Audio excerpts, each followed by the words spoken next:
अदा गुज़ारिश इहा त ही खरबे रुपयनि जो कमु आहे, को नंढड़ो मसइलो कोन्हे, का ट्रांसफर कोन्हे जो आहे कैंसिल करायूं। कल्ह कैबिनेट जे इजलास में फिनेंस डिपार्टमेंट रिपोर्ट कई आहे त असां कंप्लीट होमवर्क न कयो आहे, मैकेनिज़म न ठाहे सघिया आहियूं, जंहिंजे करे असांखे कुझु ॾींहं अञा मोहलत ॾिनी वञे। वाकई इहा सही ॻाल्हि बि आहे। ॾिसो, पेंशन जा नोटिफिकेशन रुकिजी विया आहिनि। ग्रुप इंश्योरेंस बेनुअल फंड कैबिनेट 6 अक्टूबर वारी मीटिंग में प्रिंसिपल एग्रीड करे छॾियो आहे त इहो मिलंदो। हाणे उन ते चीफ सेक्रेटरी ऐं फिनांस डिपार्टमेंट खे मैकेनिज़म तरीक़ेकार ठाहे रिपोर्ट ॾियणी आहे न। हाणे फिनांस डिपार्टमेंट चए थी त इहे सभु पैसा जेको रिटायर थींदो वञे उन्हनि खे ॾींदा वञूं, त ड्यूरिंग सर्विस जेको फोत थींदो उनखे पैसा उन लाइ को गवर्नमेंट तरीक़ेकार ठाहे, या गवर्नमेंट के फंड्स उन में रखंदी। बेनुल फंड जी बि उहा सूरत हाल आहे। ऐं मां यार गुज़िरियल 2 ॾींहंनि खां मुंहिंजी तबियत सही न आहे, मां कराची हॉस्पिटल में हुउसि। मां त हिन बीमारी हूंदे राति ॾींहुं हिकु कयो आहे, सिंध जे मुलाज़मनि सां सचाई ॾेखारी आहे। असां कॾहिं बि पोइ हिते हटण जो सोचियो ई कोन्हे।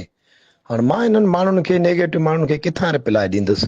जंहिंखे जेको वणे, जंहिंजो जेको ज़हन हूंदो उहा ई गुफ़्तगू कंदो। जो वड़ जुड़े जनसी सो वड़ से ई कनि। सो हुन लाइ मिस्टर बाबू असांजो ज़मीर मुतमिन आहे। ऐं उन खां पोइ नंढड़ा मामला कोन्हनि, इहे मामला तमामु वॾी लेवल जा आहिनि, मसइला सुलझा पिया आहिनि। बेनुअल फंड ऐं ग्रुप इंश्योरेंस ओके आहे, सिर्फ़ु तरीक़ेकार ठहंदो यार।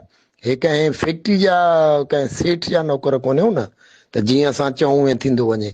DRA ते एग्रीड थी वियो आहे पहिरें खां 20 ग्रेड ताईं। यार उन जो को तरीक़ेकार थींदो, कीअं केतिरा मुलाज़िम आहिनि, केतिरनि खे केतिरा पैसा मिलंदा। बसि ईअं ॻाल्हि त कोन्हे लही मां लठ भञी बसि भॻा अचूं। उन करे तव्हां मुतमिन रहो। बाक़ी जेका सूरत हाल आहे, मां जंहिं ॾींहुं ऐं मुंहिंजी लीडरशिप सी जी वेसाघाती असांखे जंहिं ॾींहुं ॾिसण में आई त असांखे कंहिंखां पुछण जी ज़रूरत कोन्हे, न सर्टिफिकेट जी ज़रूरत आहे। असां पाण ई अची वेंदासीं, पंहिंजो मौक़ुफ़ ॾींदासीं। ऐं हूअं ई बि टेबल टॉक ते मामला आहिनि, टेबल टॉक जे ज़रिए ई हल कया अथऊं। ऐं असां मुतमिन आहियूं इनशाला। हाणे हर 15 ॾींहं कैबिनेट आहे, भला हिकिड़े कल्ह वारे इजलास में न, वरी 15 ॾींहं खां पोइ कैबिनेट आहे। हलो जेकॾहिं डिले कंदा त केतिरा ॾींहं डिले कंदा? तंहिंजे करे छॾे ॾे यार। जेके जेके नेगेटिव कमेंट कनि था ग्रुपनि में, मां उन्हनि खे कहिड़ो जवाबु ॾियां? तव्हां भली मुंहिंजो वज़ाहत इहो बयानु हलाए छॾियो, मुंहिंजी तबियत सही न आहे।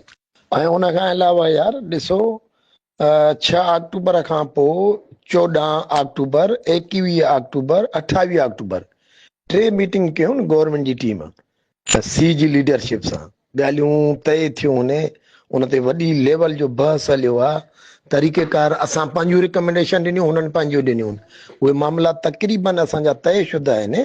हाणे गवर्नमेंट उन ते सॼो होमवर्क करे ऐं उहा कमेटी जी रिपोर्ट बि कैबिनेट में वेंदी। पोइ फाइनल कैबिनेट आहे। थी सघे थो कैबिनेट इहे मामला असेंबली में मोकिले सघे थी, त भई असेंबली ऑर्डिनेंस पास करे, एक्ट पास करे, जीअं बलूचिस्तान कयो। हिते ईअं त कोन्हे त बाबा चीफ सेक्रेटरी जे हथ मां उहो करे छॾींदो, CM जे हथ मां कैबिनेट होॾे बि मोकिले सघे थी। हाणे माण्हू चवनि था त जीअं असां निंड मां उथूं त असांखे हर शइ मिली वञे। यार पेंशन जा नोटिफिकेशन रुकिया पिया आहिनि। ग्रुप इंश्योरेंस बेनुअल फंड ओके आहे भाई, मिलंदो कॾहिं खां। ऐं उनजो तरीक़ेकार सिर्फ़ु इहो ठहिणो आहे यार। कैबिनेट 6 अक्टूबर जा मिनट्स पिया आहिनि जंहिंमें क्लियर कयो आहे